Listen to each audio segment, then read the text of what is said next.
Pak King, gimana Ya, ceritanya? Bang Suma, saya Oke. jawab. Di Oke, surga itu di uh-uh. konsep Kristen tidak ada kawin mengawinkan, tidak ada. Oke. Manusia itu seperti malaikat memuji-muji, Oke. memuliakan Tuhan. Oke, Jadi sudah kalau Bang. Anda bilang Sudah Bang, udah. pengantin Udah, perempuan, Bang. pengantin laki-laki bukan arti secara Udah, harfiah. Bang, Itu Bang. alegoris ya. Kita Sudah, ini Bang, umat sudah. sebagai pengantin perempuan, bukan sebagai pengantin laki. Ya, udah clear ya, jelas ya. Jangan dibawa kemana lagi. Oke, sip. Silakan. Sebagai manusia, dengarkan, Bung. Ya. Sebagai manusia, ketika Anda dihilangkan nafsunya, syahwatnya, itu anugerah atau siksaan? Kalau di surga itu sudah indah-indah, Bang Suma. Bagaimana Anda bisa mengatakan, kalau kita di Bung, dunia, bagaimana Anda bisa mengatakan, nafsu ya jelas lah. Bung, tapi kalau di surga itu sudah tidak ada lagi itu nafsu. Bagaimana Anda bisa mengatakan kata indah terlontar dari mulut Anda, sementara alat untuk memaknai keindahan itu sudah nggak ada? Waduh, gini, Bang Suma. Memaknai keindahan itu bukan cuma dari syahwat, Pak. Banyak Bagaimana? hal yang kita alami. Anda hanya berpikir dari syahwat aja. Susah kalau begitu. Tunggu dulu. Keindahan harus Tunggu. Bagaimana Anda bisa mengatakan itu adalah sebuah kebahagiaan dari upah pekerjaan yang Anda lakukan di bumi ketika ternyata kelamin Anda itu dihilangkan? Begini, itu beda konsepnya Pak Bang Suma ya. Surga itu memanglah kalau kenikmatan dunia yang itu syahwat. Iya, tapi kalau dengarkan. Itu dihilangkan itu bukan surga berarti kita tidak puas lagi, maksudnya surga itu tempat siksaan. Dengar, surga itu tempat siksaan atau surga itu tempat kebahagiaan? Bang Suma, aduh, pertanyaan diperbaiki dong. Itu kan Anda kan surga itu tempat siksaan atau kebahagiaan? Saya tanya dulu. Bang Suma, anak-anak pesantren, ini pengajian tahulah surga itu apa, neraka itu apa, bertanya. Iya, saya tanya. Jawab aja, Pak. Surga itu tempat siksaan atau tempat kebahagiaan? Ayo. Semua yang indah-indah ya, kebahagiaan apa pokoknya semua yang semua ada di surga. Apakah saudara bisa bahagia ketika Anda manusia tapi tidak berkelamin? Jawab saya. Bahagia, Pak. Karena begini, kita kebahagiaan itu bukan cuma dari syahwat, Bang Suma. Saya tanya dulu. Hanya memikirkan syahwat itu kebahagiaan. Bukan dari segi aspek syahwat. Bukan hanya aspek syahwat. Anda di sana tidak minum. Dengarkan, Bang. Anda di sana tidak minum, Anda di sana tidak makan. Apakah itu sebuah kebahagiaan? Ketika kodrat dengarkan. Ketika kodrat Anda itu adalah manusia, tapi dihilangkan rasa lapar, rasa haus, dihilangkan kemudian syahwatnya, apakah Anda lupa ingatan bahwa dulu pernah Anda rasakan hal-hal itu? Jawab. Begini, Bang Suma ya, saya jawab ya, saya jangan jawab, Anda bertanya lagi. Surga itu tidak bisa dengan akal dan pikiran kita, melampaui semua yang indah-indah di dunia. Tapi itu kenapa Anda bisa mengatakan? Sebentar Bang Suma, sebentar. Katanya kebahagiaan. Kebahagiaan di dunia, tidak. Katanya kebahagiaan surga tadi itu di luar jangkauan akal manusia. Jadi katanya tadi kebahagiaan. Syahwat itu kan biasa kan surganya dunia. Jangan ambil patokan seperti itu. Jangan ke syahwat. Jangan ke syahwat. Nanti di surga. Jangan ke syahwat dulu. Sekarang di surga nanti Anda bisa makan, bisa minum nggak? Di surga itu semua ada, Pak. Nggak bisa, saya nggak bisa. Terus kenapa hal yang paling intim di dalam kehidupan manusia ditiadakan di surga Anda? Kenapa? Ya jelas lah, karena di dunia itu kan penuh dengan nafsu. Ya kan di surga tidak ada nafsu lagi. Jadi maksudnya nafsu itu yang bikin manusia jatuh dalam dosa. Bagaimana kemudian Anda dengarkan. Bagaimana Anda bisa mengatakan Anda bahagia ketika di sana ada lawan jenis Anda, tapi Anda sudah tidak punya kelamin? Itulah bedanya Pak. Bapak itu ambil patokan dasarnya di dunia. Loh, Di surga itu cuma dikatakan kita di sana itu dijelaskan kita seperti malaikat. Di sana semua ada. Bahaya Pak. Kalau seperti malaikat kita kita berarti memiliki 3 wajah. Anda mau 4 wajah? Mau?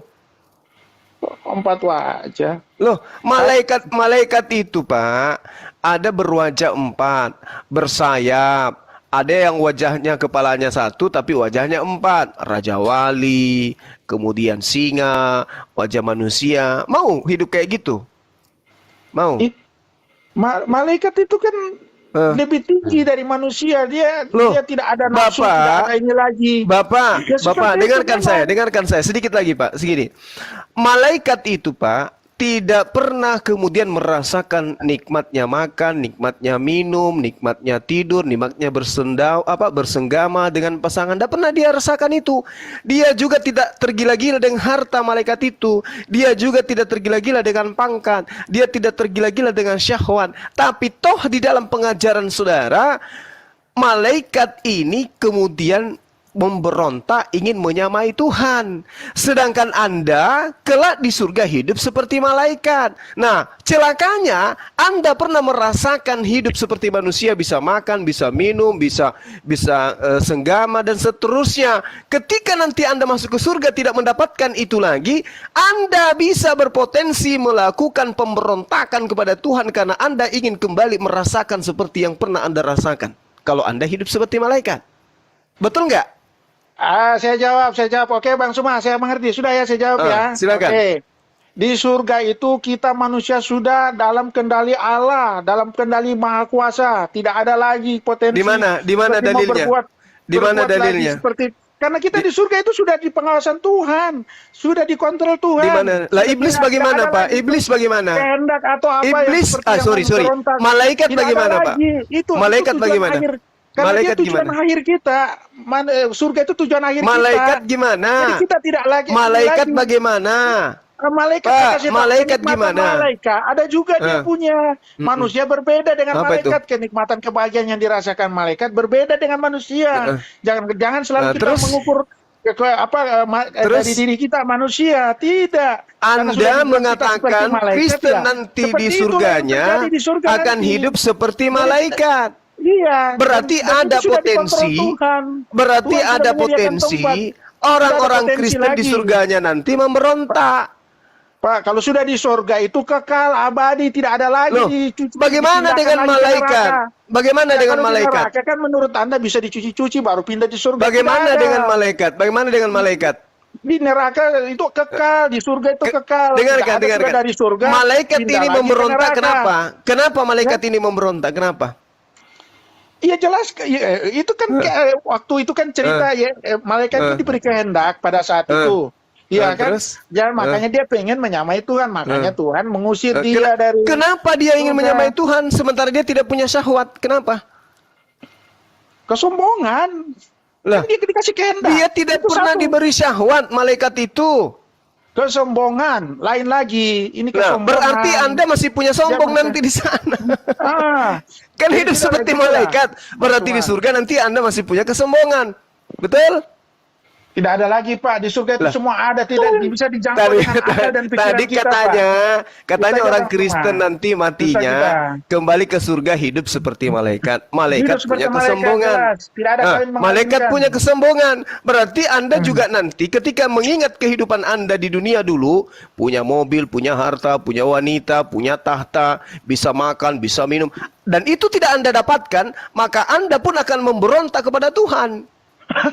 Bang Suma salah. Kenikmatan yang kita dapatkan di dunia berbeda, yang di surga jauh lebih dahsyat di surga. Bagaimana kalau jauh lebih dahsyat, Pak? Kalau jauh lebih dahsyat di dunia daripada di surga, berarti segala macam makanan yang ada di surga, yang ada di bumi, itu dilipat gandakan di surga. Segala macam minuman yang ada di bumi, itu nanti dilipat gandakan di surga. Berarti salah enggak? Ketika di dunia orang bisa menikmati istri, di surga dilipat gandakan. Salah enggak? tapi berbeda. Jadi begini, kan Kenapa berbeda? Saya kasih contoh. Kenapa berbeda? Kita gantian, Anda ngomong terus. Di surga Anda bisa istri 4, bisa istri 5, bisa 10. Ya kan? Tapi janji Tuhan kepada kalian, di surga itu jangankan dikasih istri 10, 100, dikasih bidadari. Gentayangan dia. Terus apa masalahnya? Apa masalahnya kalau hal yang sangat prinsip di surga itu jauh lebih berlipat ganda. Jadi sekarang apa masalahnya kalau hal akan melebihi apa yang kita dapatkan di surga? Apa masalahnya, Pak? Apa masalahnya kalau hal yang sangat prinsip di dalam kehidupan manusia itu diberikan oleh Allah berlipat kali ganda di surga? Apa masalahnya? Iya itulah, tidak ada lagi syahwat, karena syahwat itu yang menjatuhkan manusia. Gimana ceritanya? Gimana cerita? Bagaimana ceritanya? Ingat Pak, dengarkan saya, Pak. Syahwat itu, Pak, kelamin itu tegang dikarenakan makanan dan minuman yang mensuplai di dalam tubuh kita. Tidak. Itu mata, itu dari mata. Nafsu itu berdiri karena dari mata. Inilah akibatnya kalau Anda tidak pernah merasakan, Pak. Inilah akibatnya kalau Bapak tidak pernah merasakan puasa. Semuanya dimakan, aspal pun ditelan, mobil truk pun direbus. Kalau orang berpuasa itu, Pak, itu bisa meredam syahwat. Kenapa? Karena saripati yang ada di makanan kita itulah yang menjadi sperma. Menurut Bapak yang menjadi sperma itu apa? Ini gini, Pak Bang. Enggak, saya tanya dulu. Yang menjadi sperma itu apa? Iya, memang makanan, tapi yang makanan, Pak. Itu makanan. Sekarang di surga Anda, apakah masih Anda makan?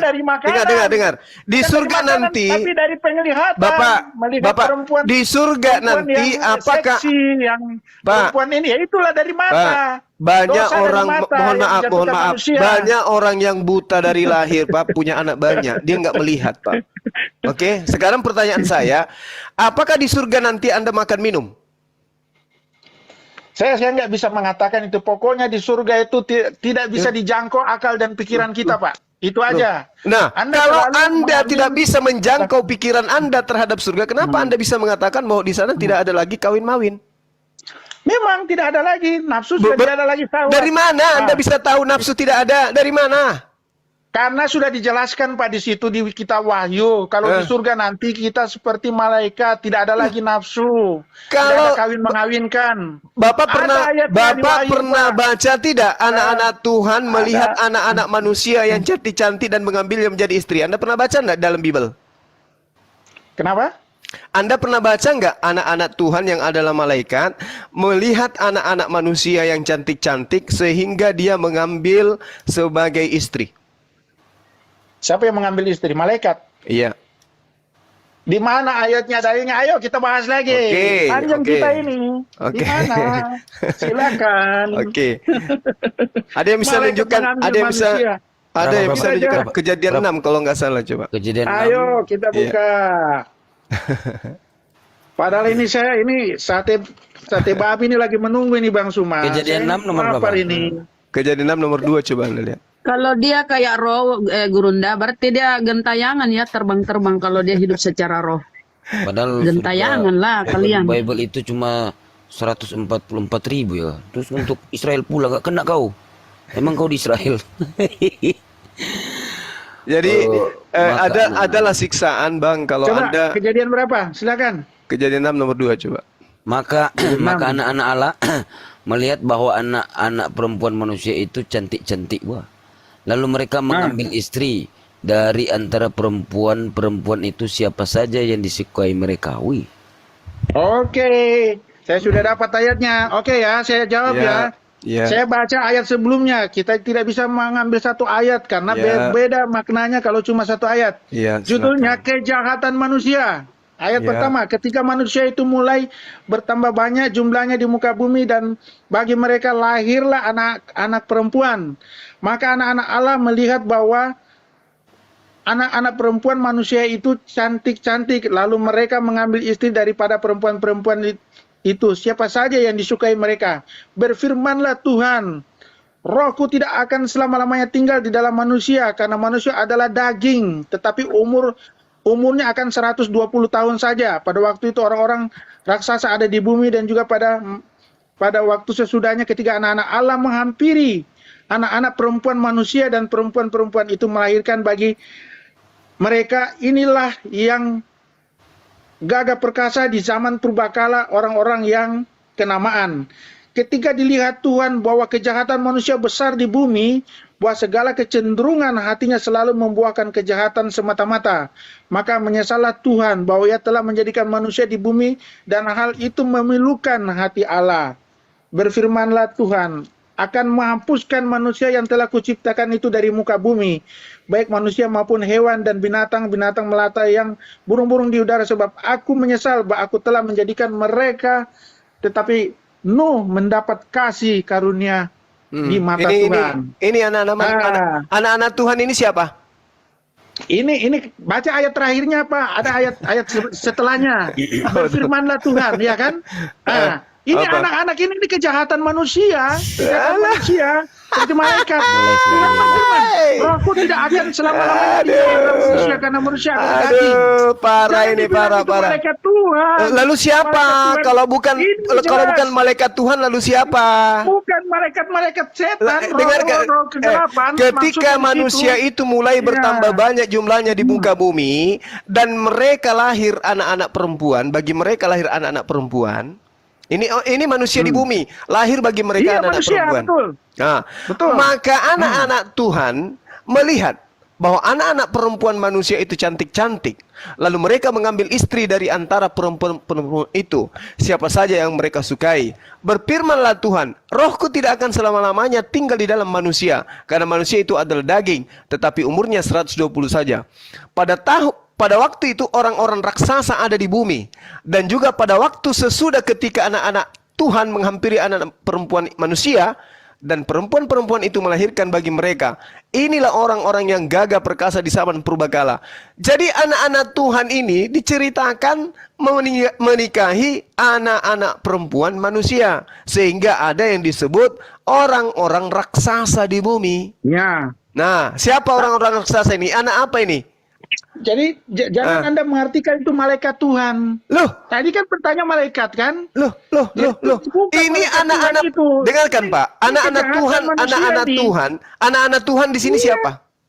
Anak-anak Tuhan, anak ciptaan kita manusia yang melakukan suatu kejahatan. Itu maksudnya. Jangan salah. Itu ada ayat berikutnya. Berfirmanlah Tuhan, Rohku tidak akan selamanya.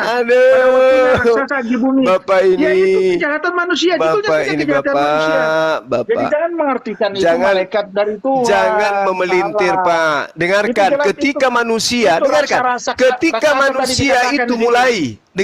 ketika manusia itu mulai bertambah banyak jumlahnya di muka bumi, dan bagi mereka lahir anak-anak perempuan. Coba. Nah, di sini. Anak-anak Tuhan, maka anak-anak Tuhan melihat. Siapa anak-anak Tuhan di sini yang melihat anak-anak manusia? Itu maksudnya itu Tuhan ini, Tuhan roh kegelapan, kejahatan. Itu maksudnya. Karena di sini ada kata selanjutnya. Ketika Tuhan melihat kejahatan manusia di bumi, bahwa segala kecenderungan hati selalu membuahkan kejahatan semata-mata, maka menyesallah Tuhan. Asumsi aja, ya kan? Kan Tuhan menyesal hasil ciptaannya. Udah. Sekarang di dunia ini, Pak, kalau kelamin Anda tidak berdiri selama 3 bulan, tidak keluar, tersiksa enggak Anda? Ya tersiksa lah. Itu manusia. Oke, teman-teman, mari kita tepuk tangan yang meriah.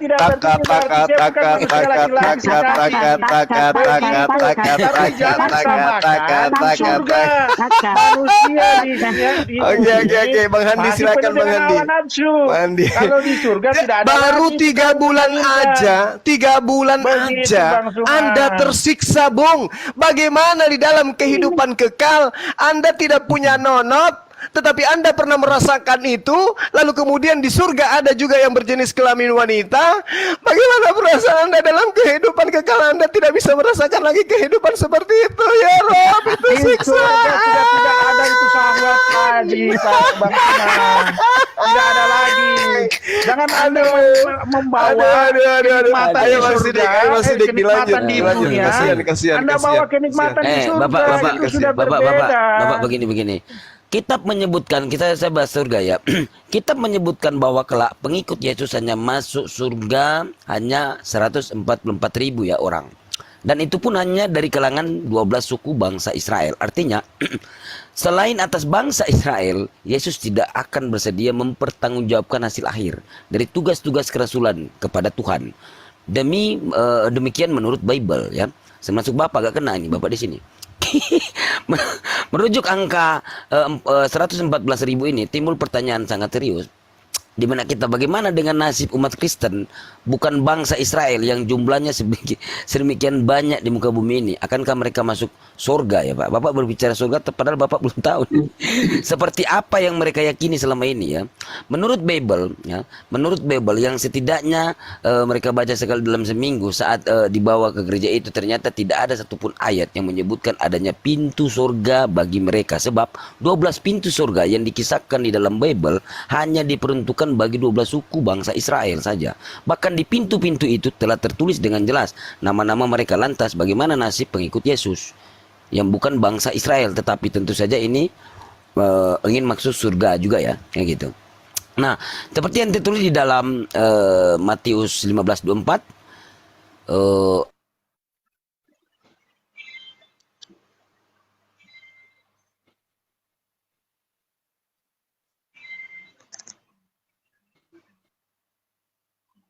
akan orang-orang di luar bangsa Israel, seperti untuk mereka bukan untuk dunia aku berdoa, tetapi untuk mereka yang telah engkau berikan kepadaku, sebab mereka adalah milikmu. Jadi yang dimaksud dengan mereka pada ayat di atas ini tentunya cukup jelas, yaitu bangsa Israel. Sementara yang dimaksud dengan dunia tentu saja adalah bangsa-bangsa lain yang bukan bangsa Israel. Sebab bagaimana disebutkan di dalam Matius 15:4 tadi, tidaklah ia diutus oleh Allah, oleh Sang Pencipta, kecuali hanya untuk menyelamatkan domba-domba yang tersesat di kalangan Israel. Lah itu Bapak coba baca di dalam kitab Wahyu 7 pasal 7 ayat ke-4 sampai dengan ke-8 Pak.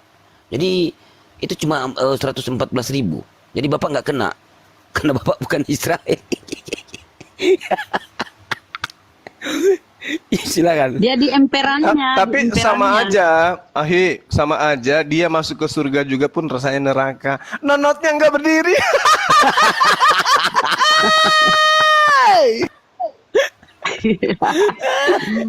Bapak, aduh, parah Bapak ini. Baca-baca Bible. Aduh. Bangking, Tapi ini di sini lah, ada di sini yang ini loh. Blukutuk. Tapi di sini ada yang aneh loh, Gurunda. Nyahlah ke dalam api yang kekal yang telah sedia untuk iblis dan malaikat-malaikatnya. Berarti kalian ini belum bilang udah malaikat udah surga enggak ini ya. Nyahlah ke dalam api yang kekal yang tersedia yang telah tersedia untuk iblis dan malaikat-malaikatnya. Ternyata ada juga ya malaikat-malaikat yang bersama iblis ya. Parah nih kalian.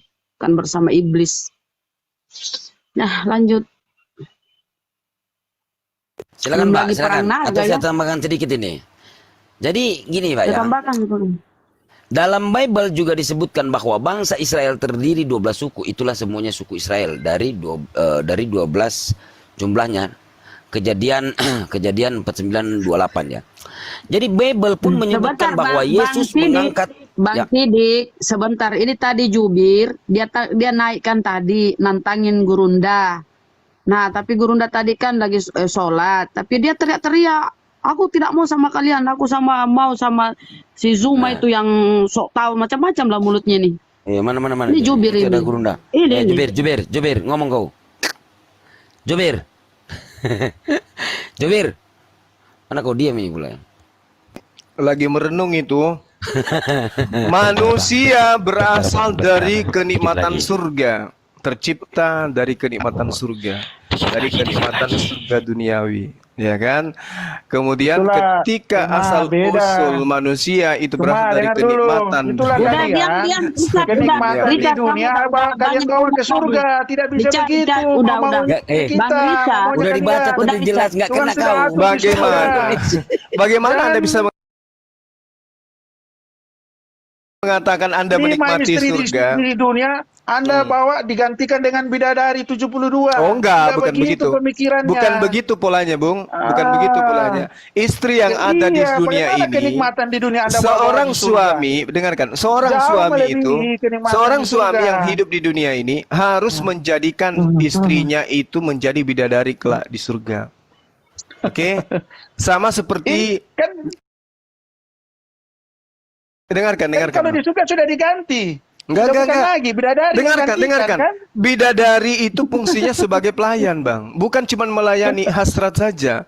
Dan orang yang beriman, jangankan di hadapan Tuhan di surga, di bumi ini aja orang beriman itu menjaga kelaminnya. Apalagi di hadapan Tuhan langsung.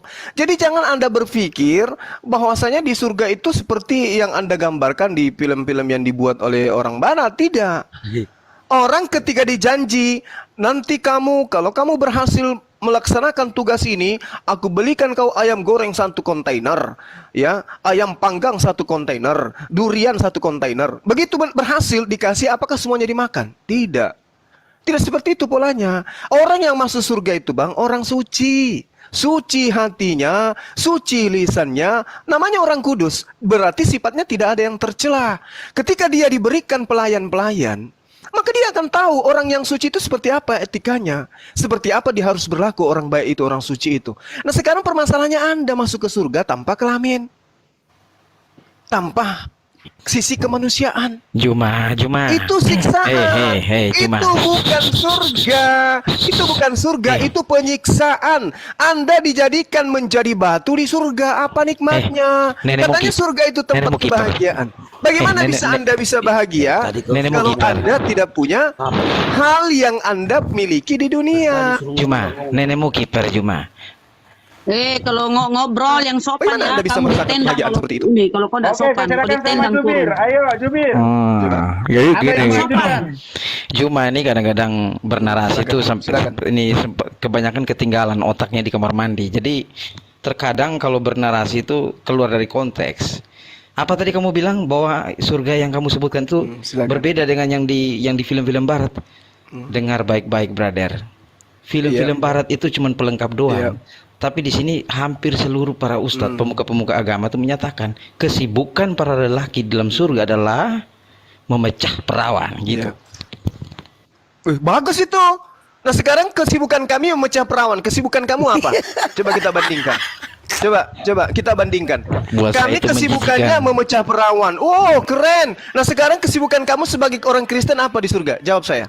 Gentayangan kayak lagi perang. Lebih bagus gentayangan daripada hanya selangkangan terus yang dipikirin. Lagi perang. Enggak. Tunggu dulu. Kesibukan kami menurut Anda memecahkan perawan. Ya Allah, betapa indahnya.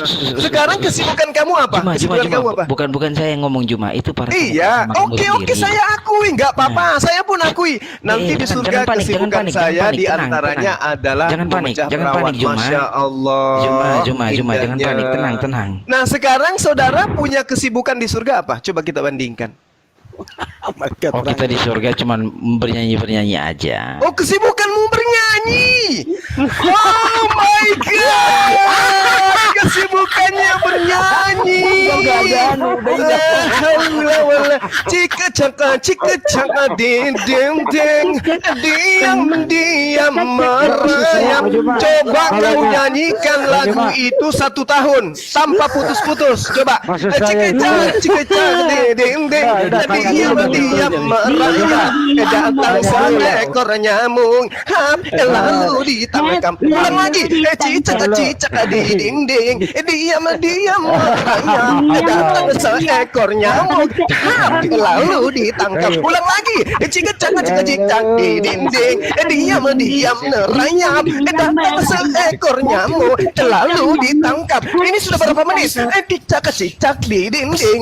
Diam merayap. Datang seekor nyamuk. Ini kamu lakukan dalam kehidupan kekal? Hah? Tapi ditanya dulu itu lagu apa nanti Baru 1 menit 30 detik aja sudah ngos-ngosan. Kehidupan kekal tanpa akhir cuman bernyanyi. lagu apa? Ini bukan surga coy. Ini siksaan. La haula wala quwata illa billah. Lagu ditanya dulu La izin dulu dong. haula wala quwata illa billah. Coba bayangkan saudara-saudara ya. Kita bandingkan ya hujatan mereka. Bang Handi punya bidadari 72. Habis sama yang satu lagi. Begitu aja terus dalam kehidupan kekal. Apa nggak bahagia kali hidupnya tuh? Kalau setiap malam dia pengantin baru. Coba. Wah gila dong. Masya Allah. Daripada cicak di dinding. Baru 1 tahun. Kalau 1 tahun tinggal begini lagunya. Cicak, bibi, merayap. Kapan sih ini berhenti ya Tuhan? Please berhenti Tuhan dalam kehidupan kekal. Nah karena itulah potensi kembali untuk seperti malaikat memberontak. Pingin juga merasakan seperti surganya Bang Handi di sana bersama dengan bidadari. Bayangkan kalau kita dikelilingi sama wanita seperti Agnes Monica. Ih, mantapnya luar biasa. Ini dinyanyikan. Mantap. Cicak tanpa musik lagi ya Allah ya Karim. Tanpa musik, tanpa gitar, tanpa mic. Habis itu tengok ke kiri orang nyanyi, tengok ke kanan orang nyanyi, tengok ke kiri tanya. Sementara umat Islam baca Quran, di surganya mereka hidup bersama dengan keluarganya, anak keturunannya dan semuanya akan kembali hidup bersosialisasi. Subhanallah. Tapi kalau secara roh, Gurunda gimana kalau secara roh? Nah itu dia rohnya berjanji. Kelihatan kah?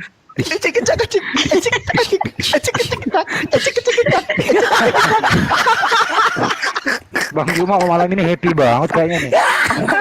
Saya malah kasihan saya kepada teman saya ini dalam kehidupan kekal dia bernyanyi. Juma. La haula wala quwata illa Lagu Juma dulu kau. Yang menciptakan lagu di sana siapa nanti ya? Bro, yang menciptakan lagu capek siapa? saya nyanyi baru 1 menit capek Handis. Jubir yang menciptakan capek saya. Gue mau nanya lu dulu. Sidik. Harus ada bang. Gue mau nanya lu dulu. Di sana itu kau nyanyi lagu apa?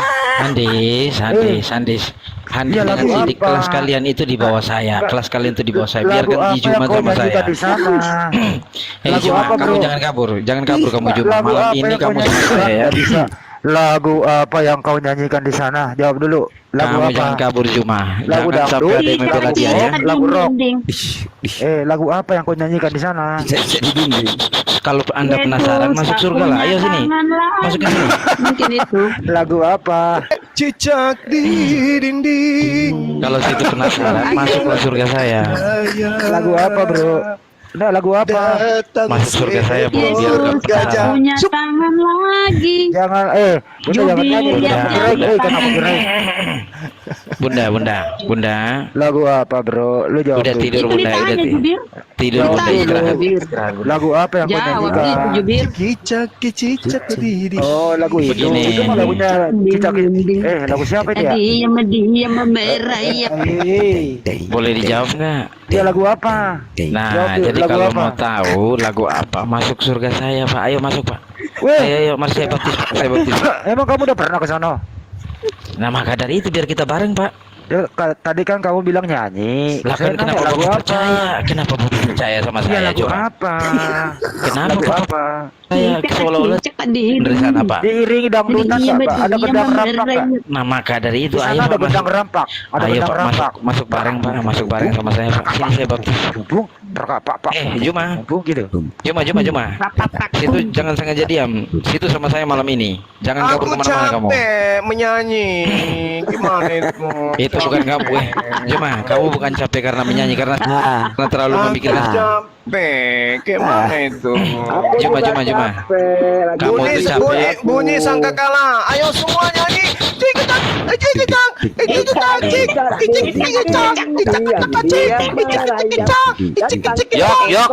Yok, nyanyi, yok. Yesus nggak punya hepeng, abadi. Nyanyi Yesus nggak punya hepeng, abadi. Buset. Apa bedanya sama dunia boneka di Taman Dufan, Jubir, kalau kayak gitu? Juma. Ya Pak Slamet, Pak Juma ini capek bukan karena menyanyi, karena memikirkan selangkangan Pak Slamet. Capek nyanyi, memikirkan mulut. Gimana mulut ini bernyanyi dalam kehidupan kekal? Bininya udah Nggak dipikirin, Berarti di surgamu, dengarkan. nyanyi abadi itu dipikirin. Berarti di surga kamu itu masih ada mulut. Jubir, di surgamu masih ada mulut. Hah? Masih ada mulut. Bunda, dia kan gentayangan nggak ada. kayak roh. Bang, Roh yang itu nggak ada nggak ada mulut, selangkangan di roh. sana, Bang. Oh, berarti kamu hidupnya ada mulutmu tapi kelaminmu nggak ada.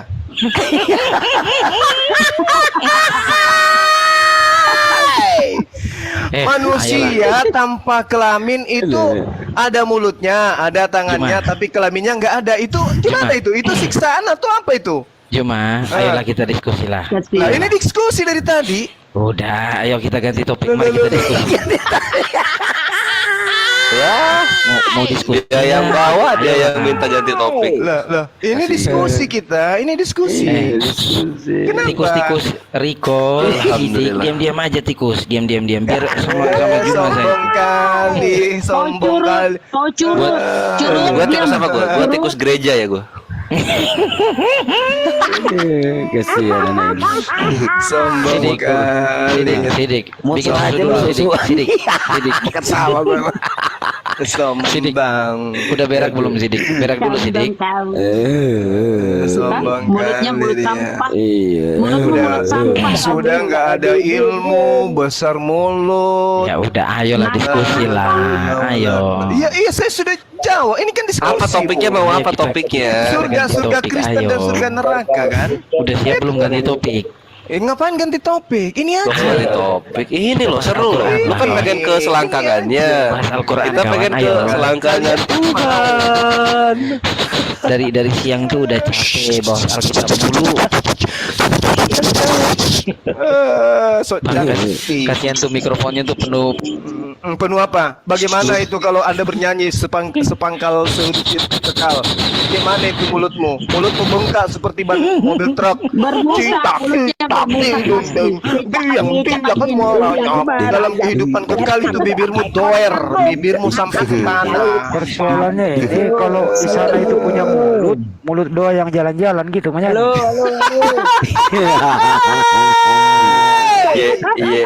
Yesus tak punya hepeng lagi, hepeng kita lah menjadi hepengnya demi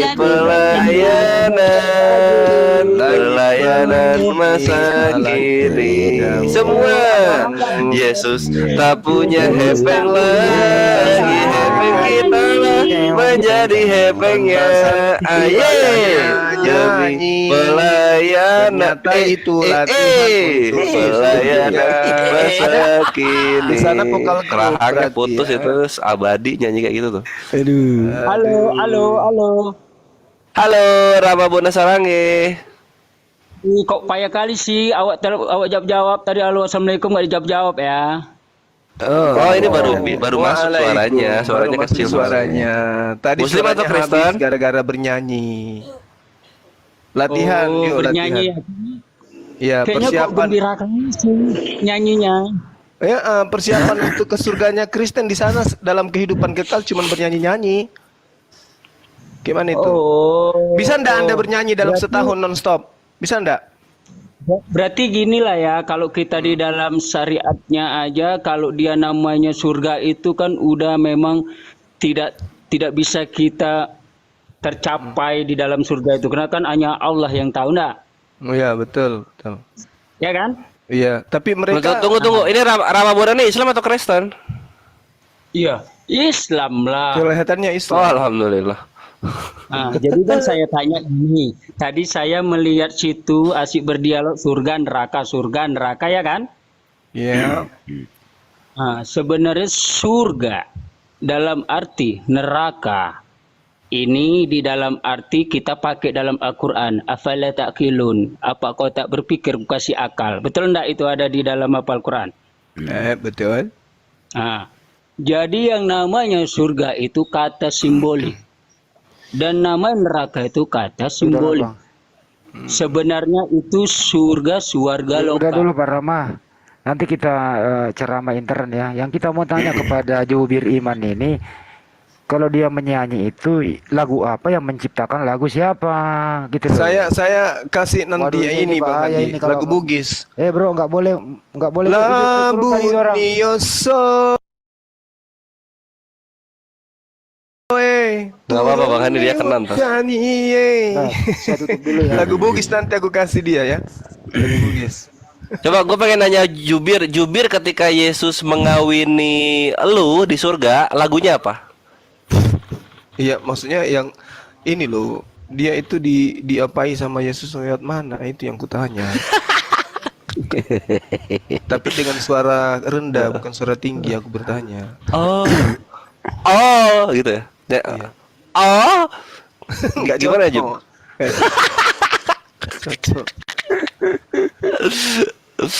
Ya tadi aku kocak banget kejang-kejang itu si ini gurunya penyebar berita sama si King Richard ya.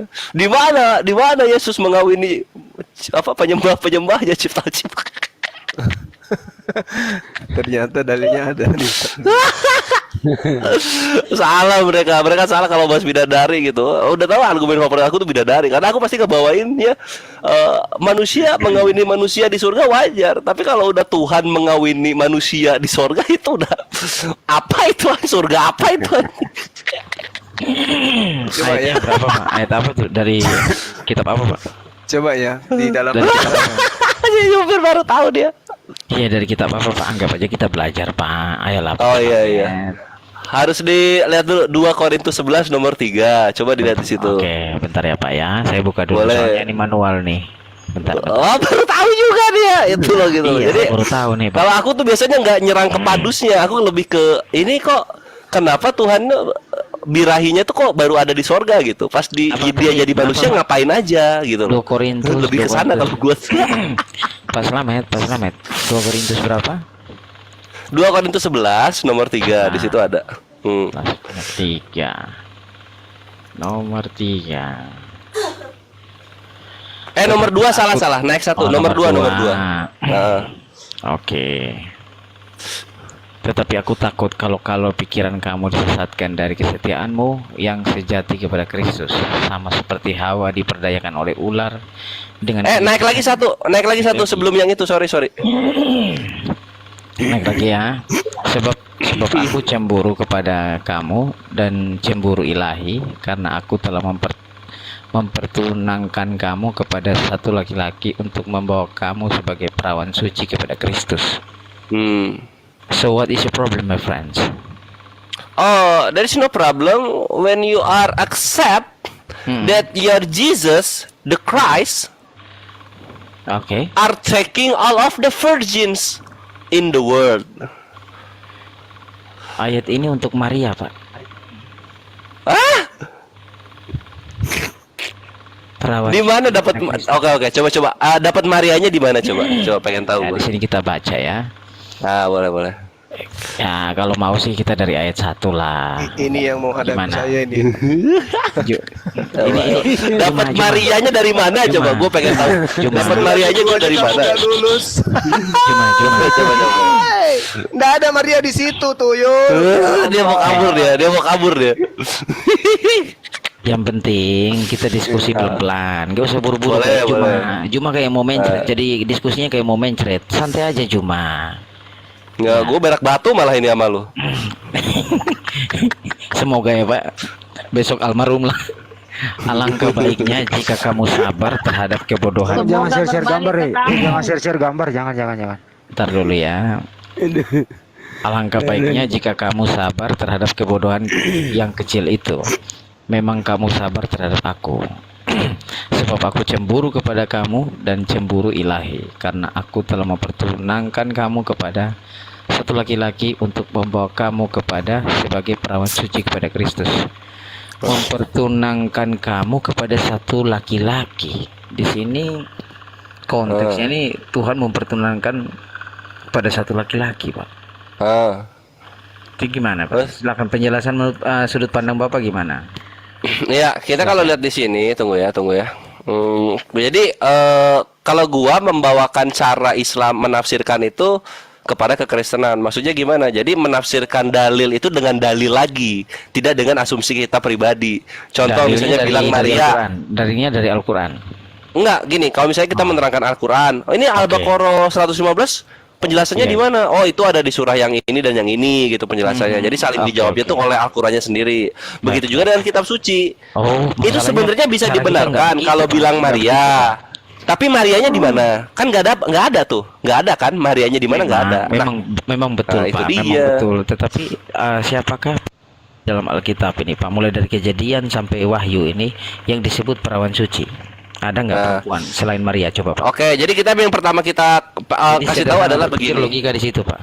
Iya, gini, kita bawakan ke original teksnya dulu gitu, original teksnya. Come on, Bay. Nah, di original teksnya itu tertulis begini, Zelogar Himas.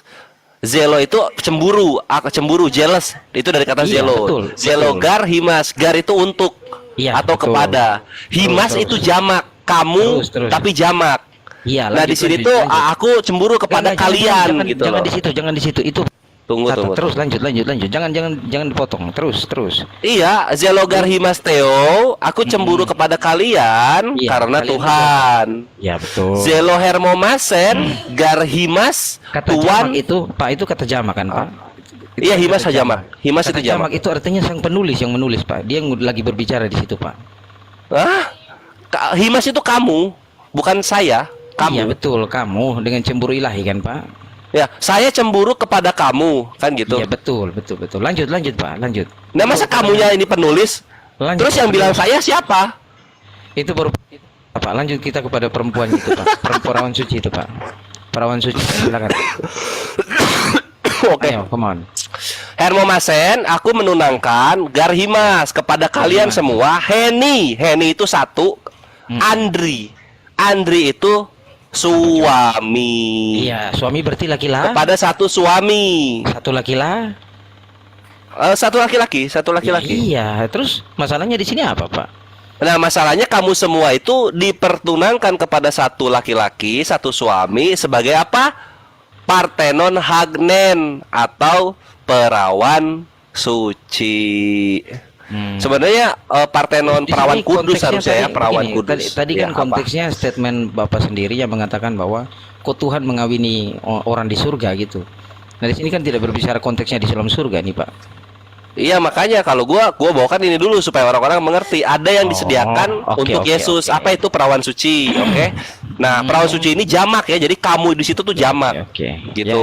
Ya. Nah, ini bukan Maria jadinya. Ini kan terus buat apa perawan sucinya? Buat apa perawan sucinya? Sabar, saudara. Ini kan Bapak menafsirkan ayat keduanya doang. Lalu ayat ketiganya kita nggak usah pakai nih ya, Pak ya. Coret aja gitu. Nggak perlu. Aja gitu. Oh, nggak perlu. Ya ada nggak ada perawan suci di situ? Siap. Oke, yang penting Bapak senang aja. Silakan, Pak. Lanjut. Nah, ini perawan suci ini maksudnya apa? Buat apa perawan suci? Kita baru masuk ke Wahyu. Ternyata di Wahyu dijelaskan. Wahyu 19, 7 dan 9. Dengerin dulu, bro. Sabar dulu. Gimana? Jadi cara belajar Pak Slamet dengan teman-teman begitu ya, Pak ya. Dengerin dulu. Iya, jadi yang menjelaskan itu bukan kita, tapi langsung kitab sucinya sendiri. Oke. Yang di mana yang penting ada bunyinya mirip lah ya gitu ya, Pak ya. Iya, tertulis kata begitu, penjelasannya harus tertulis kata begitu juga gitu loh. Iya, bagus. Kayak gitu. Sudut pandang dari kepercayaan. Iya, dengerin dulu Wahyunya, jangan nangis dulu. Nah, kita dengerin dulu ya. Nah, di sini kita lihat. Cuma jangan tidur Cuma. Lu tunggu saya Cuma. Nah, di sini dikatakan Wahyu 19:7 apa tertulisnya? Segitu ilmumu. Marilah Aku kayak Kalau jangan 19:9-nya aja kabur. ya. Nanti ada poin untuk muka, nanti ada poin Ya, untuk muka. Kau kita jangan Wahyu kabur. 19:9 aja ya. Lalu ia berkata kepadaku, tuliskanlah, berbahagialah mereka yang diundang ke perjamuan kawin anak domba. Katanya lagi kepadaku, perkataan ini adalah benar, perkataan-perkataan dari Theos. Tuh. Oke lah. Jadi nanti akan ada kawin-mawin di surga kekristenan, tapi bukan manusia dengan manusia, Bacain lengkap dulu melainkan dong. manusia dengan anak domba ini. Bacain Anak dulu dombanya lengkap. satu, Saya manusianya bacain dulu ya banyak. lengkap. Gitu. Tuhan kawin dengan Kores, bacain dulu ya lengkap. Sebab pesta perkawinan anak domba telah tiba, dan mempelai wanitanya telah mempersiapkan dirinya. Marilah kita bersukaria. Di sinilah tempatnya menyanyi nih. Marilah kita bersukaria dan bersorak-sorai serta memuliakannya. Di sinilah menyanyi nih. Karena hari perkawinan anak domba telah tiba dan mempelai perempuannya sudah siap sedia. Di sini nih waktunya menyanyi nih si jubir nanti nih. Gitu loh. Pertanyaannya, lagu apa yang Anda nyanyikan menyaksikan bersorak-sorai dalam hal perkawinan anak domba? Kira-kira begitu. Jelas toh? Gimana bro? ya udah, kalau memang itu perspektif kepercayaan Bapak ya sudah saya Bukan hargai. kepercayaan saya tertulis. Ya habisnya cara memahaminya beda Pak. Cara Coba kau memahami pahami saya seperti dengan apa? Ya udah, coba. Seperti apa? kalau saya sebutkan nanti kan Bapak protes juga. Jadi Enggak, kita akan menerima gitu kan. Tadi, nah itu makanya kalau di kita kan kesibukannya memecahkan perawan-perawan bidadari Islam, kami menerima dengan bangga gitu. Nah sekarang kok kekristenan nggak menerima dengan bangga ketika Tuhannya memecahkan apanya manusia lah gitu. Jelaskan versi kamu bro. ya kalau versi saya sih beda ya Pak ya, karena ini kan Bapak menafsirkan ayat kan gabung-gabungkan gitu. Tapi ya sudahlah. Ya udah baca dulu itu Wahyu Ya udah, 19 jelasin lah, jelasin lah. dulu. Mau Jelasin dibaca Wahyu 11-nya apa? Terserah lu, kejadian satu Wahyu 11 ya loncat 7 perikop dia. 7 apa? 7 pasal. Saya pengen bahas Quran aja Pak kalau mau. Saya pengen nantang Juma itu diskusi Quran. Gua bilang juga skakmat. Gimana Juma? Kisah bidadari kami itu nggak ada apa-apanya dengan kisah Tuhan mengawini manusia-manusia. Nggak ada apa-apanya, my bre. Saya masih menyanyi. Ayo Juma. Masih aja bro. Diskusi Quran Juma. Kalau lu memang lu hebat, ayolah kita diskusi Quran. Saya masih bernyanyi. Hati-hati Masih abadi gurunda ya. Abadi bernyanyi. Di dinding. Baru Jadi yang 10 Oma. menit. Oma Rama tidur lah Oma. Istirahat Oma. Ya kamu songong, nggak ada ilmu sosok mampang. Gurunda kau tantang tadi, padahal tewas loh. Apa ya? Ini Gurunda loh, belum dialog sama Gurunda loh, baru sama Selamat, baru sama Bang Handi. Lu udah, saya mau bahas Al-Quran saja.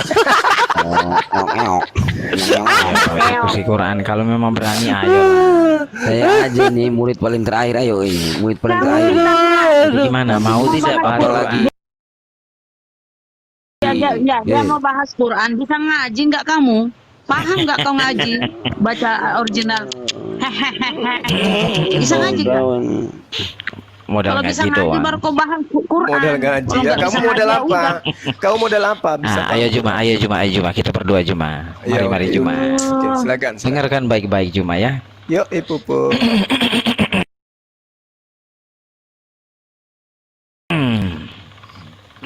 Kenapa? Imamat 17 ayat 1 sampai 6. Katanya Al-Quran. Oh iya. Imamat. Menuju ke situ, akan menuju ke situ. Sabar Pak. Sabar Pak. Nah, sabar. Mari kita buka. Coba buka dulu Bang Juma. Ya. Imamat 17 ayat 1 Bacalah. sampai 6. Kau Saya- yang buka, kau yang buka. Oh, saya yang baca atau Bang Juma? Kau yang buka celana. Oke. Ini kayaknya Lucu di oma-oma malam nih lah. senang-senang banget nih oma-oma nih. Kamu udah. sombong tadi padahal nol. Error otakmu. Kantong kosong bunyi nyerong ah. Dede. Paulus. Tong kosong bunyinya poh. Nah ini nih.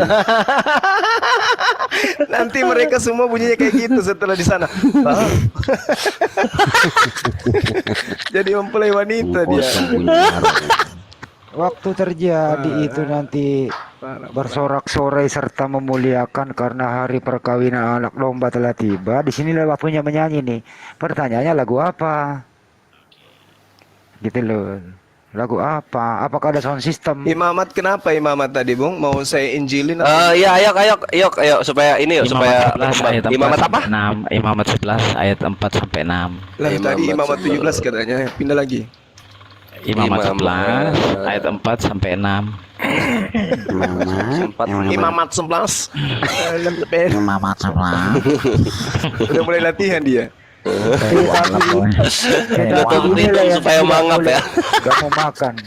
Dari yang boleh saya ini baca? dia. Ya kita baca ya. Boleh saya baca? Iya, Dia mau makan. silakan. Dia mau makan Oh ya udah, pelandu lu ini. aja baca silakan. Mau makan pelandu dia. Iya, silakan. Tetapi inilah yang tidak boleh kamu makan dari yang mama atau dari yang berkuku belah unta, karena memang mama biak tetapi tidak berkuku belahan, haram itu bagimu.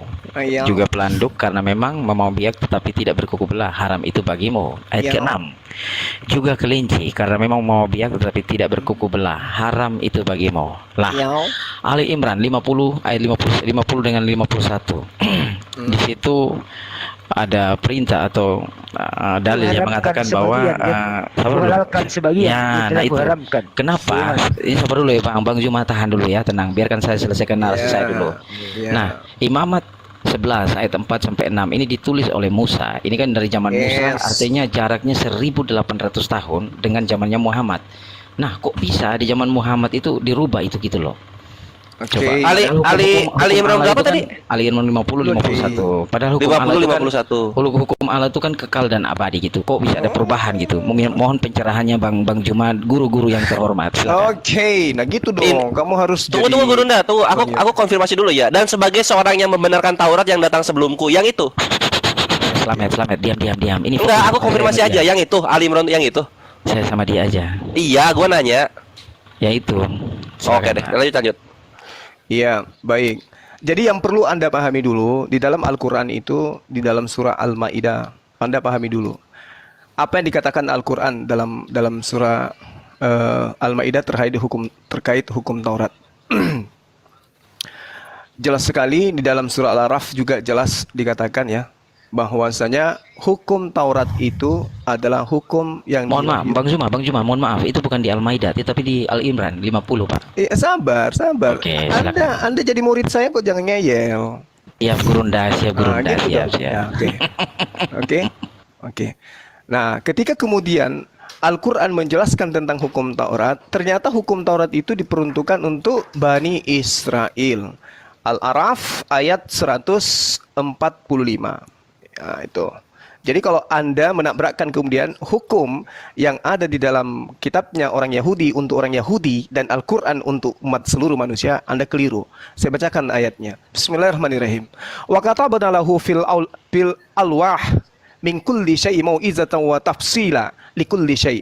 Fakhusha bi quwwatin wa'mur qaumaka ya'khuzu bi ahsaniha. Saurikum daral fasikin. Itu jelas tuh. Kami telah tuliskan untuk Musa pada Taurat segala sesuatu sebagai pelajaran dan penjelasan untuk segala hal. Maka kami berfirman, berpegang teguhlah kepadanya dan suruhlah kaummu. Nah, jadi siapa yang disuruh? Kaumnya Nabi Musa alaihissalam untuk berpegang kepadanya dengan sebaik-baiknya. Aku akan memperlihatkan kepadamu negeri-negeri orang fasik. Nah, ini satu. Al-Quran menjelaskan hukum Taurat itu hanya untuk Bani Israel. Kedua, di dalam kitabnya orang Yahudi, Yeremia 31, nomor 1, perjanjian baru Tuhan itu diadakan kepada kaum Israel dan kaum Yehuda. Apa hukum Taurat, apa hukum barunya? Itu Anda baca di dalam Yeremia 31:33 bahwasanya tetapi beginilah perjanjian yang kuadakan dengan kaum Israel sesudah waktu itu. Demikianlah firman Tuhan, aku akan menaruh Tauratku dalam batin mereka dan menuliskan dalam batin mereka, dalam hati mereka, maka aku akan menjadi Tuhan mereka dan mereka akan menjadi umatku. Jadi hukum Taurat itu untuk siapa? Bani Israel. Jadi ketika Al-Quran menerangkan wa musaddiqan lima baina yaday minat Torah wa liuhilla lakum ba'dal ladzi hurrima alaikum wa ji'tukum bi ayatin min rabbikum fattaqullaha wa atiun, dan sebagai orang yang membenarkan Taurat yang datang sebelumku, dan agar aku menghalalkan bagi kamu sebagian dari yang telah diharamkan untukmu, dan aku datang kepadamu membawa satu tanda mukjizat dari Tuhanmu, karena itu bertakwalah kepada Allah dan taatlah kepada aku. Jadi hukum Taurat itu diperuntukkan kepada Bani Israel. Tetapi ketika datang baginda Rasulullah Muhammad SAW, Bani Israel seluruhnya harus tunduk kepada hukum yang dibawa oleh baginda Rasulullah Muhammad SAW. Sehingga yang tadinya diharamkan pada masa Musa, ketika Rasulullah Muhammad SAW itu datang, maka sebagian dari yang diharamkan itu menjadi halal. Itu perintah di dalam Al-Quran. Ya ahlal kitab, qad ja'akum rasuluna yubayyinu lakum katsiran mimma kuntum tukhfuna minal kitabi wa ya'fu an katsir, qad ja'akum minallah nurun wa kitabun mubin. Wahai ahli kitab, wahai pemegang Taurat, sungguh Nabi Muhammad SAW telah datang kepadamu, menjelaskan kepadamu banyak hal dari kitab yang kamu sembunyikan, dan banyak pula yang dibiarkannya. Sungguh telah datang kepadamu cahaya dari Allah, yaitu Islam, dan kitab yang menjelaskan, yaitu Al-Quran. Lalu apa kata Allah? Yahdi bihillahu man ittaba ridwanahu subulan salama wa yukhrijuhum minadh zulumati ilan nur bisini wa yahdihim ila siratim mustaqim. Dengan kitab itu wahai ahli kitab, dengan Al-Quran itu wahai ahli kitab, Allah memberi petunjuk kepada orang yang mengikuti keridhaannya ke jalan keselamatan. Dan dengan kitab itu pula, yaitu Al-Quran, Allah mengeluarkan orang itu dari gelap gulita kepada cahaya dengan izinnya dan menunjukkan ke jalan yang lurus. Lalu apa kata Allah? Kalau Anda masih ingin mendengarkan, laqad kafara alladziina qalu innallahu wal masihu ibnu Maryam. Sungguh telah kafir orang yang berkata sesungguhnya Allah itu adalah Isa putra Maryam. Udah, kita jangan ke situ dulu. Kita jangan. Ya, itu dia makanya. Ini sudah belum penjelasannya. Jadi Rasulullah Muhammad SAW ketika dia datang untuk seluruh umat manusia, termasuk untuk kaumnya Nabi Musa alaihissalam. Maka yang tadinya masih mendapatkan hukum Taurat itu haram, maka ketika bertemu dengan baginda Rasulullah Muhammad SAW, sebagian menjadi halal. Sama seperti Yesus. Ketika Yesus datang kepada Bani Israel, sebagian dari hukum Taurat itu dibatalkan oleh Yesus. Demikian. Udah belum? Udah. Oke, baik. Saya bertanya lagi pada Gurunda nih ya, Gurunda. Oke, muridku. Jadi kan seperti yang kita bangun tadi dari awal narasi kita ya, bahwa ini kan fakta yang tidak bisa dibantah bahwa jaraknya itu kan 1800 tahun. Artinya kenapa sampai 1800 tahun untuk menghalalkan 2 ekor binatang itu gitu. Itu yang saya belum menemukan gitu jawabannya. Kenapa sampai tunggu sampai 1800 tahun baru untuk menghalalkan unta dengan kelinci gitu. Kenapa nggak tanggung-tanggung aja gitu? Udah halalin aja semua, kenapa harus ada lagi yang harus dipisah-pisah gitu ya kan? Itu silakan dijelaskan Pak Gurunda. Anda boleh baca di dalam Yehezkiel 5, data nomor 5 dan seterusnya. Ini poin. Di Al-Quran dijelaskan begini. Bismillahirrahmanirrahim. Fabima naqdihim mitsaqahum la'annahum wa ja'alna qulubahum qasiyah yuharrifuna al-kalima al-muwadi'i wa nasu hazzam mimma zukkiru bih wala tazalu tattahili'u ala kha'ina minhum illa qalilan minhum fa'fu anhum wasfah innallaha yuhibbul muhsinin. Tetapi karena mereka melanggar janjinya, maka kami melaknat mereka, dan kami jadikan hati mereka keras membatu. Mereka suka mengubah firman Allah dari tempatnya, dan mereka sengaja melupakan sebagian pesan yang telah diperingatkan kepada mereka. Engkau Nabi Muhammad senantiasa akan melihat pengkhianatan dari mereka, kecuali sekelompok kecil di antara mereka yang tidak berkhianat. Maka maafkanlah mereka dan biarkanlah mereka. Sungguh Allah menyukai orang-orang yang berbuat baik. Jadi kenapa demikian? Karena Allah memang sudah merencanakan akan mendatangkan Rasulullah wa khataman nabiyyin di abad ke-7. Sehingga orang-orang yang dikenaki laknat oleh Allah, dibiarkan mereka terlunta-lunta. Itu Anda boleh lihat di dalam Ulangan 6, Ulangan 4. Tepatnya di Yehezkiel 5. Anda lihat di situ.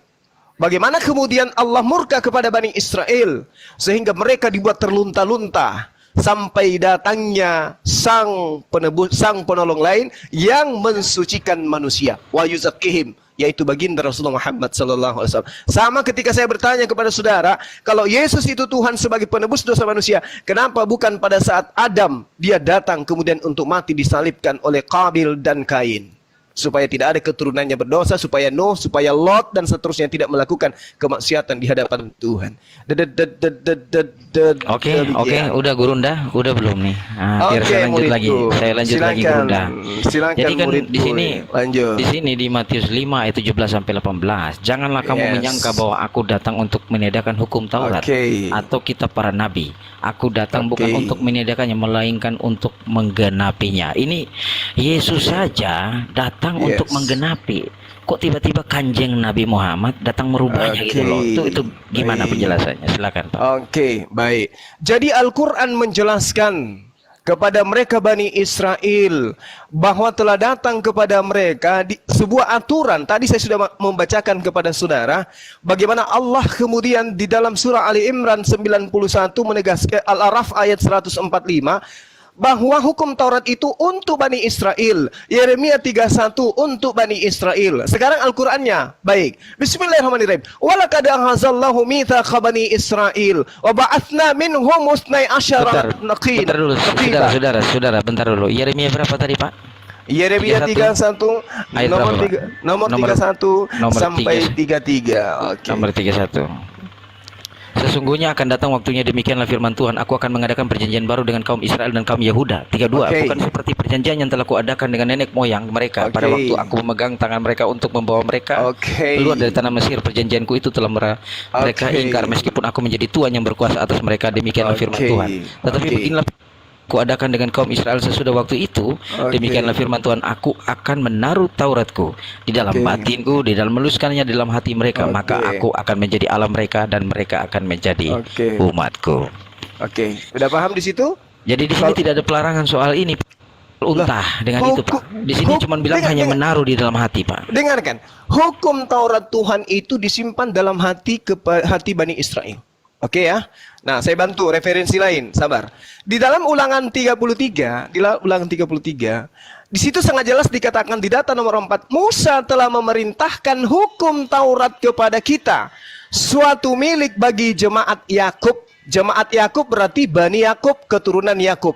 Ia menjadi raja Yesurun. Kemudian ketika kepala-kepala bangsa datang berkumpul, yakni segala suku Israel bersama-sama, berarti suku Israel secara bersama-sama mereka diberikan hukum Taurat. Data nomor 10, Anda lihat, mereka mengajarkan peraturan-peraturanmu kepada Yakub, hukummu kepada Israel, mereka menaruh ukupan wangi-wangian di depanmu dan korban bakaran di seluruh di atas mezbahmu.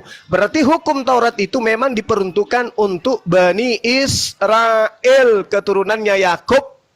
Jadi kalau ada hukum, contoh, Anda hidup pada masa hukum Taurat, Anda bukan keturunan Yakub, ada pelarangan makan babi.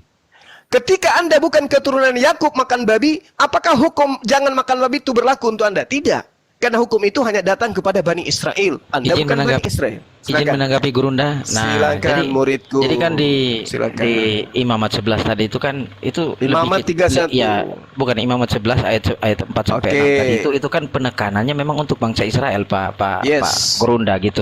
Nah, kalau Pak Gurunda bilang hukum Taurat itu kan hanya untuk bangsa Israel, lalu kita melupakan Imamat 11 ayat 4 sampai 6 itu juga untuk Israel gitu. Nah, kenapa Nabi Muhammad itu datang menghalalkan itu, sedangkan pada dasarnya memang sudah diharamkan gitu dan tidak boleh ada yang merubah itu. Dengarkan. Gurunda, tar dulu dong sebelum lanjut. Tadi yang jemaat Yakub di mana itu dalilnya? Ulangan 33 nomor 4. Jadi Imamat 11 itu sangat jelas di situ. Coba Anda baca. Lalu Tuhan berfirman kepada Musa dan Harun, katanya kepada mereka, katakan kepada Bani Israel. Tidak ada dikatakan kepada Bani Adam, nggak ada. Bani Israel. Demikianlah juga babi, jangan engkau makan karena itu haram bagimu. Ini hukum untuk Bani Israel. Kenapa kita nempel ke sana? Hukum ini untuk Bani Israel karena mereka kemudian melakukan pelanggaran-pelanggaran terhadap hukum-hukum ini, dan ingat, hukum ini tidak mengikat seluruh umat manusia, hanya mengikat mereka, sehingga dinubuatkan akan datang sosok hamba Tuhan yang akan mengajarkan segala hukum-hukum, di mana hukum-hukum Tuhan itu akan dinyatakan kepada seluruh bangsa-bangsa. Nah, tidak ada dari Bani Israel. Kenapa? Karena hukum-hukum yang datang kepada Bani Israel bukan untuk seluruh bangsa-bangsa. Sedangkan yang datang ini, yang menegakkan hukum-hukum di dalam Yesaya 42 nomor 1 adalah hamba Tuhan yang di atasnya ada roh, di mana roh Tuhan yang akan dinyatakan kepada dia berupa hukum-hukum dan ketetapan, itu untuk diperuntukkan kepada seluruh bangsa-bangsa. Siapa dia? Baginda Rasulullah Muhammad sallallahu alaihi wasallam. Mana dalilnya? Bil bayyinati wal zubur wa anzalna ilaika dzikr litubayyana linnas, untuk seluruh umat manusia. Gurunda. Ya saya 42 ayat berapa tadi, Pak? 42 nomor 1. Nomor 1. Iya. Lihatlah hambaku yang kupegang, orang pilihanku yang kepadanya aku berkenan. Aku telah menaruh rohku ke atasnya supaya ia menyatakan hukum kepada bangsa-bangsa. Di situ tidak ada sebutan Muhammad, Pak. Oke, baik. Sekarang saya tanya kepada saudara, siapa yang kemudian menyatakan hukum-hukum kepada seluruh bangsa-bangsa? Dari Bani Israel dulu, Bani Israel dulu.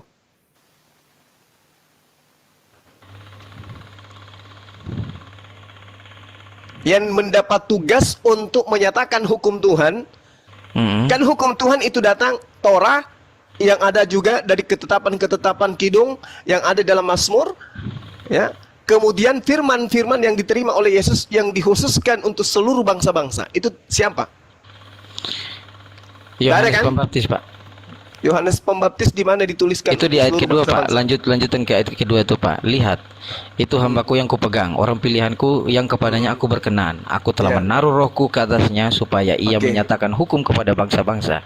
Ia tidak akan berteriak atau menyaringkan suara atau memperdengarkan suaranya di jalan.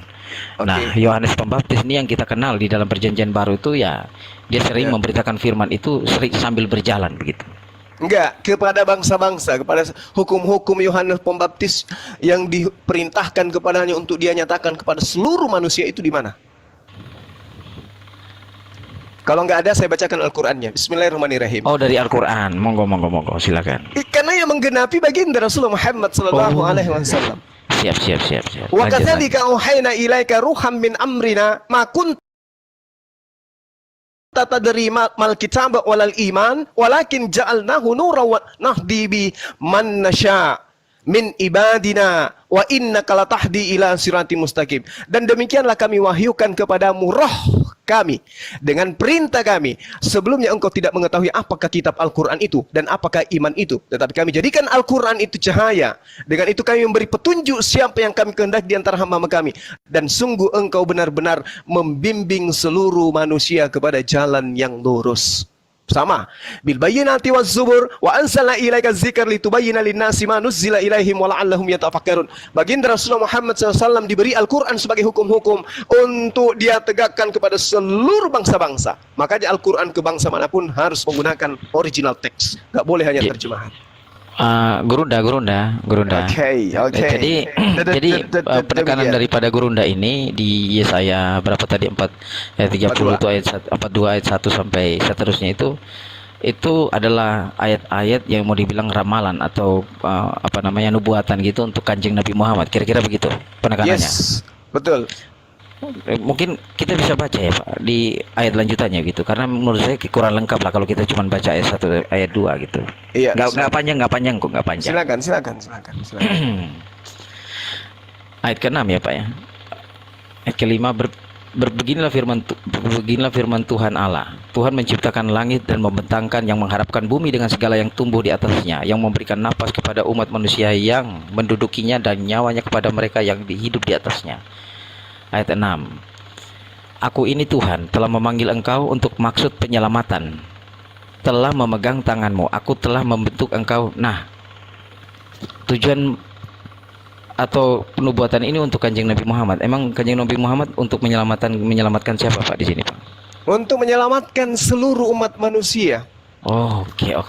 Nah, Aku telah membentuk engkau, memberi engkau dengan menjadi perjanjian bagi umat manusia, menjadi terang untuk bangsa-bangsanya. Apakah Kanjeng Nabi Muhammad disebut terang juga, Pak? Ada dalilnya dalam Al-Quran? Baginda Silakan disebutkan. Muhammad, dengarkan. Dalilnya, Pak. Terang itu adalah cahaya. Asyura ayat 52. Dan juga saya sudah membacakan kepada saudara bahwa telah datang kepada kamu agama berupa cahaya yang menerang dan juga datang kepada kamu petunjuk. Itu sudah jelas seperti ayat yang saya bacakan tadi kepada saudara. Baik, saudara. Sabar.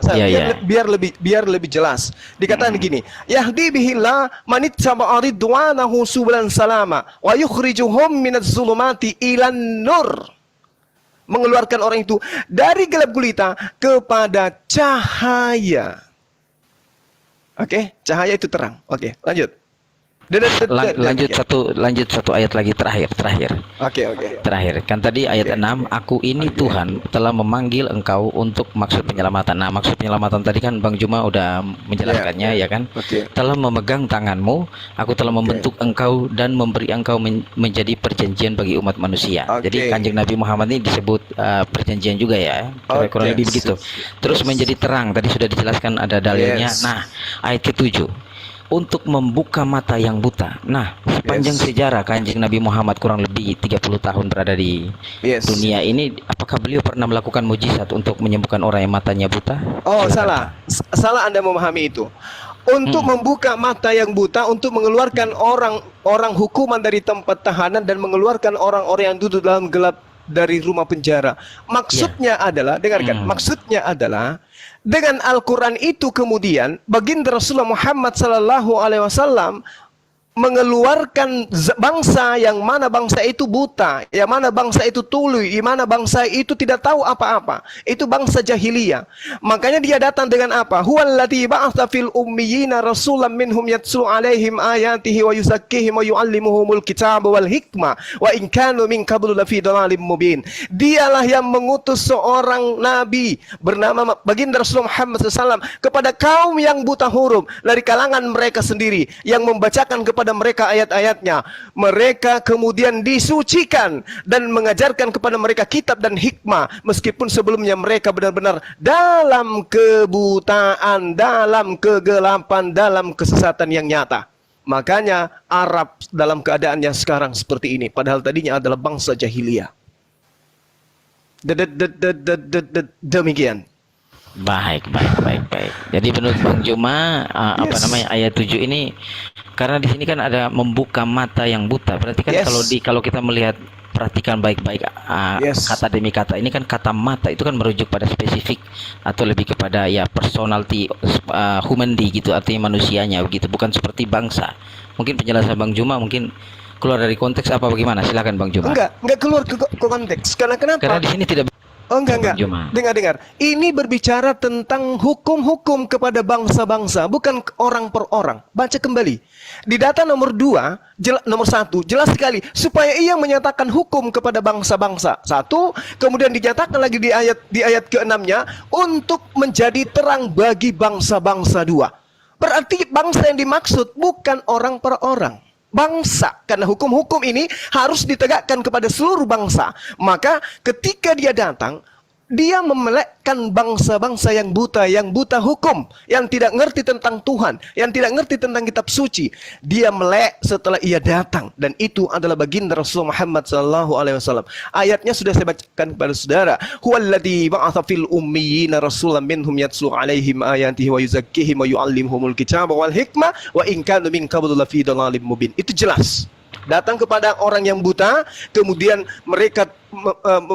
beliau membacakan ayat-ayat suci, memberikan keterangan-keterangan kepada mereka, lalu kemudian Rasulullah mensucikan mereka dan mengajarkan kepada mereka kitab dan hikmah, meskipun sebelumnya, dengarkan, mereka benar-benar dalam kebutaan yang nyata. Demikian. Oke Bang Juma, tapi kan di ayat 9 itu dia bilang begini, nubuat yang dahulu sekarang sudah menjadi kenyataan. Berarti konteksnya itu adalah penulis ingin mengatakan bahwa yang sudah menjadi kenyataan itu adalah pada zamannya sang penulis ini gitu. Berarti bukan pada zaman Kanjeng Nabi Muhammad gitu dong. Oke. Berarti dalil ini batal dong gitu. Oke. Jadi gini, Al-Quranul Karim dalam surah Ali Imran jelas sekali dikatakan, Ali Imran ayat 81, bahwa semua nabi itu diangkat perjanjian oleh Allah. Wa is ahazallahu mitsaqa bani kanabiyyin lama ataitukum min kitabi wa hikmah thumma ja'akum rasulun musaddiqul lima ma'akum la tu'minunna bihi wa la tansurunna qala aqrartum wa akhastum ala dzalikum isri qalu aqrarna qala fashhadu wa ana ma'akum minasyahidin. Dan ingatlah ketika Allah mengambil perjanjian dari para nabi, ini nubuatan. Manakah aku memberikan hikmat dan kitab kepada kalian, lalu datang kepadamu seorang rasul yang membenarkan apa yang ada pada kamu, niscaya kamu akan sungguh-sungguh beriman kepadanya dan menolongnya. Allah berfirman, apakah kamu setuju dan menerima perjanjian denganku ini? Atas demikian itu, mereka para nabi kemudian menjawab, kami setuju. Allah berfirman, kalau begitu bersaksilah kalian semua wahai para nabi untuk menjadi saksi bersama kamu. Jadi nabi-nabi terdahulu memang sudah menubuatkan akan datangnya sosok nabi yang sama seperti Musa yang menjadi pembawa hukum-hukum Tuhan. Dan nubuatan demi nubuatan itu rentetannya sangat jelas. Dari zaman ke zaman nubuatan terbuka hingga sampai pada poin terakhir final, Rasulullah wa khataman nabiyyin. Ini yang diterangkan dalam Al-Quran yang barusan saya bacakan, Ali Imran ayat 81. Demikian. Baik Bang Juma, mungkin Bang Juma kurang perhatikan dengan seksama ya. Kalau saya melihat sih di ayat 9 ini kan nubuat-nubuat yang dahulu sekarang sudah menjadi kenyataan. Jadi kan di situ seolah-olah dia ingin berkata bahwa ini udah jadi kenyataan loh. Pada saat penulis Yeremia 40 tadi dia menulis itu, dia seolah-olah ingin mengatakan kepada pembaca atau saya dengan Bang Juma bahwa itu sudah terjadi pada zaman itu. Gitu. Oke. Hal-hal yang baru hal-hal yang baru hendak kuberitahukan. Jadi dia beritahukan memang pada saat itu gitu. Nah, tanggapan Bang Juma gimana? Oke. Bung, kalau Anda kemudian menyandarkan kepada pemahaman tersebut, saya boleh minta siapa oknum yang menyatakan hukum-hukum kepada seluruh bangsa-bangsa. Musa, sehebat-hebatnya Musa hanya untuk Bani Israel. Daud, Salomo, Yesus hanya untuk Bani Israel. Lalu untuk yang bangsa-bangsa, hukum-hukum yang ditegakkan Tuhan untuk bangsa-bangsa itu yang mana? Sedangkan di dalam Yesaya 66 nomor 27, nomor 23, jelas sekali dikatakan, sabat berganti sabat, bulan berganti sabat, bulan berganti bulan, tetapi seluruh umat manusia kelak akan datang kepadaku, sujud beribadah menyembah kepadaku. Itu yang menjadikan dasar pijakannya itu terjadi, itu siapa?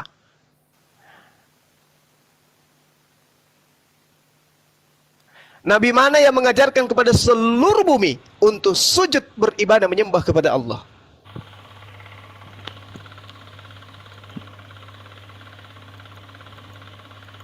Ya kalau menurut perspektif Bang Juma ya pasti Nabi Muhammad. Yes, karena hanya beliau. Oke. Oke, saya kira saya udah capek. Baik, terima kasih Bang Juma. Nanti Oke, saudaraku. next line lagi saya bertanya lagi. Anda luar biasa, ternyata Anda orang baik. Maaf. Nah, itu loh, jubir bisa kayak begini ternyata Gurunda ya. Kita respect ini saudara. Jadi begini saudara. Saya salah menilai antum. Anda luar biasa ternyata. Baik. Thank you. Saya minta maaf ya. Selamat malam semua. Saya Baik, maaf juga kalau ada kata-kata yang salah. Nanti lain kali kita diskusi lanjut lagi. Baik, terima kasih. Terima kasih.